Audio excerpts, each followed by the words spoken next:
Hello fellow horror fans. Well, this is it. The final video I'm going to be doing for Horror Month, even though we didn't run the full month, but what you gonna do?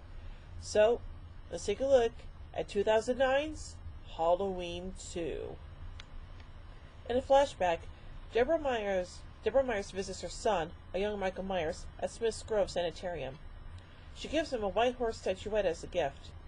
Michael says that the horse reminds him of a dream he had of Deborah's ghost, all dressed in white and telling him that she was going to bring him home.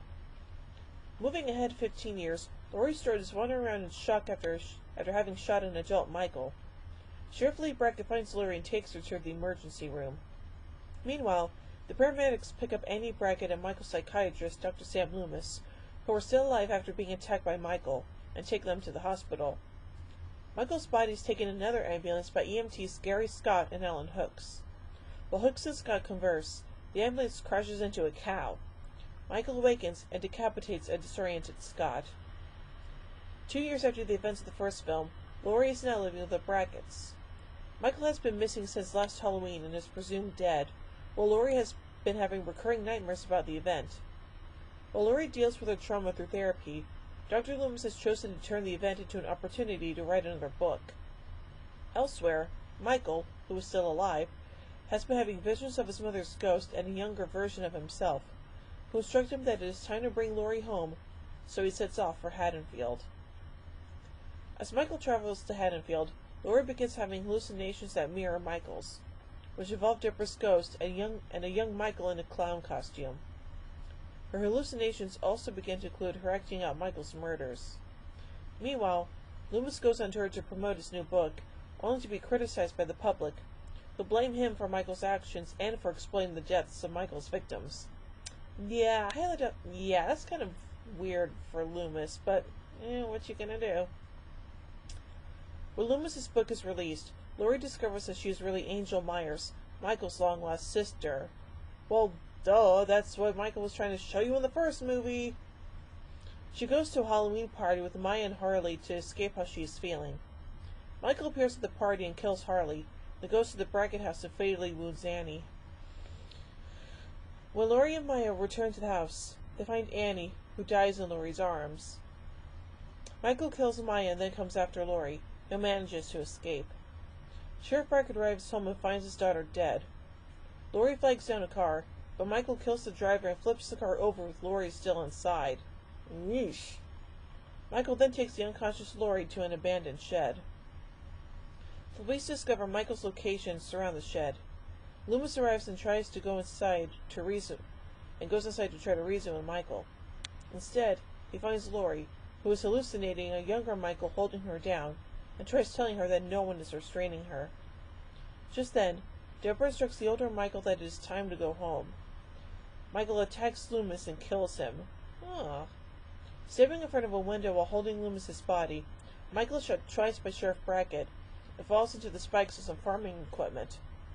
Apparently released from her visions, Laurie walks over and tells Michael she loves him, and then stabs him repeatedly. The shed door opens and Laurie walks out, wearing Michael's mask.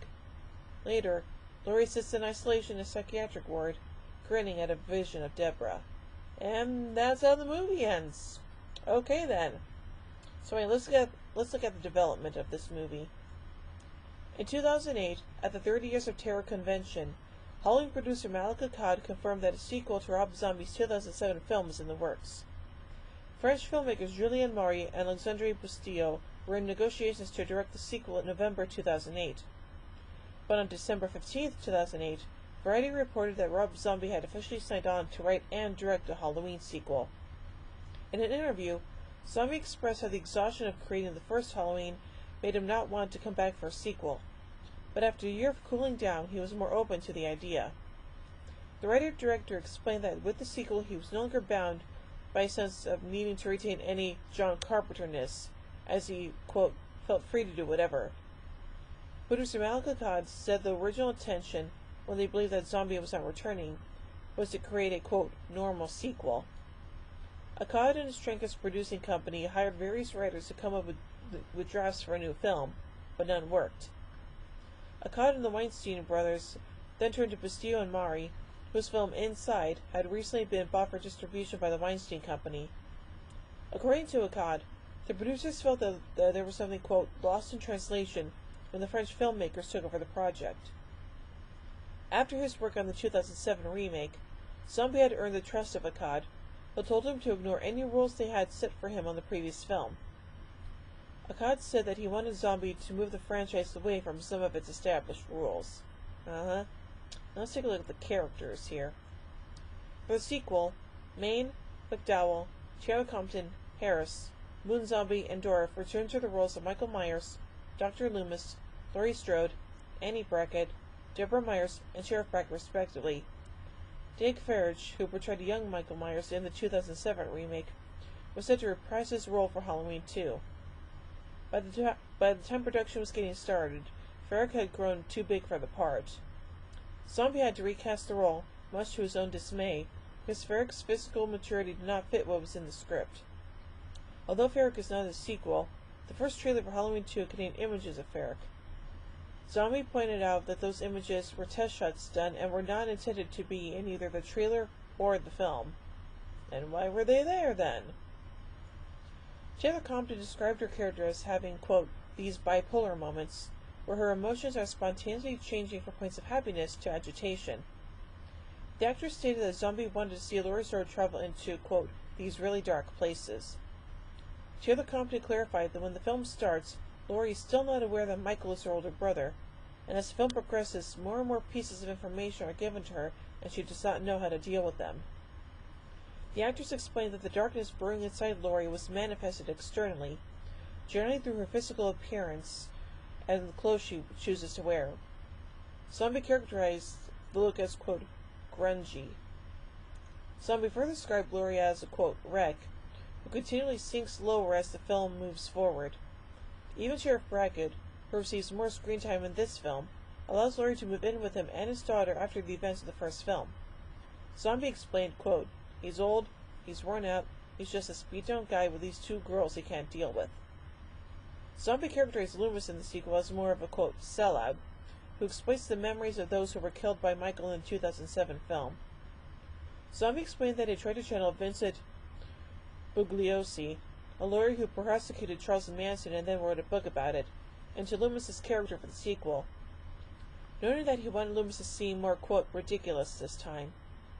As for Michael Myers, the character is given almost an entirely new look for the film, which is being used, according to Taylor Compton, to illustrate a new emotion for the character as he spends much of his time trying to hide himself. Zombie said that of all the characters that return in the sequel, Michael is the one that does not change, saying, quote, all the other characters are very different. Laurie, Loomis, they're having all kinds of problems in their life, but Michael just moves along. Michael's no different. He's exactly the same as he was 10 years old, and he killed everybody. He has no concept of the world around him, so he can never be affected by it. That's interesting. Let's take a look at the filming of this thing. With a $15 million budget, production began on February 23, 2009 in Atlanta, Georgia. Zombie acknowledged that filming in Georgia provided certain tax breaks for the company, but the real reason he chose that location was because the other location he was planning to use was still experiencing snowy weather. For him, Georgia's landscapes and locations provided the look he wanted for his film. During production, Zombie described the sequel as being, quote, ultra gritty, ultra intense, and very real, and said that he was trying to create almost the exact opposite of what people would expect. Known for filming multiple sequences during production of his films, Zombie filmed an alternate ending to Halloween 2. In the alternate ending, Loomis and Michael crash through the shed the police have surrounded and out into the open air.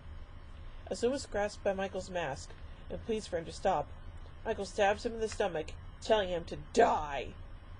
Whoosh. Now let's look at the music of this movie. For the sequel, Zombie only used Carpenter's original theme music in the final scene of the film, though the director admits that he and music composer Tyler Bates tried to find other places to include it. According to Zombie, Carpenter's music did not fit with what was happening in the film. Whenever he or Bates would insert it into a scene, it, quote, just wouldn't feel right, to the director. Zombie also used popular culture songs throughout the film, with Nights in White Satin appearing the most prominently. Zombie chose songs that he liked and that would enhance a given scene within the film. An official soundtrack for the film was released on August 25th, 2009. In addition, an album featuring the music of psychobilly band Captain Clegg of the Night Creatures was released in conjunction with Halloween 2 on August 28th, 2009. Captain Clegg of the Night Creatures is a fictional band that appears in Halloween 2. Nan Vernon, who recorded a new version of the song Mr. Sandman for the end credits of the 2007 remake, recorded a cover of Love Hurts for Halloween 2. Interesting. So I say this is a pretty unique sequel, and I like that it does something a little bit different than just doing a carbon copy of what happened in the original Halloween 2. So, yeah. So, overall, I give 2009's Halloween 2 4 jack-o'-lanterns out of 5. Well, thank you guys so much for joining me on my look at the Halloween franchise.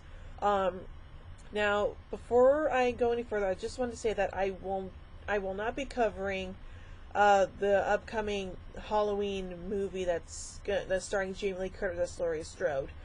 If and when I ever do see that movie, I'll probably do like a separate video on it, like a vlog or just a general review or something of that. Something that's definitely going to be spoiler free. So there you go.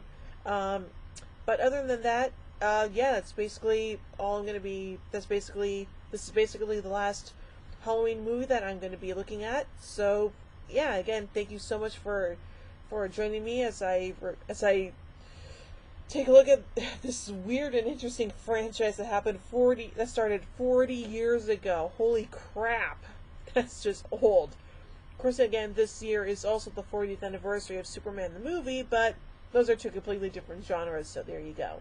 Anyway, again, thank you guys so much, and next year I'll be looking at my second favorite horror franchise, Friday the 13th, which, yes, will include a review of the 2009 remake. So yeah.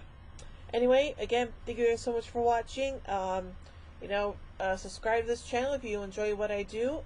And yeah. So until next time, peace out, everybody.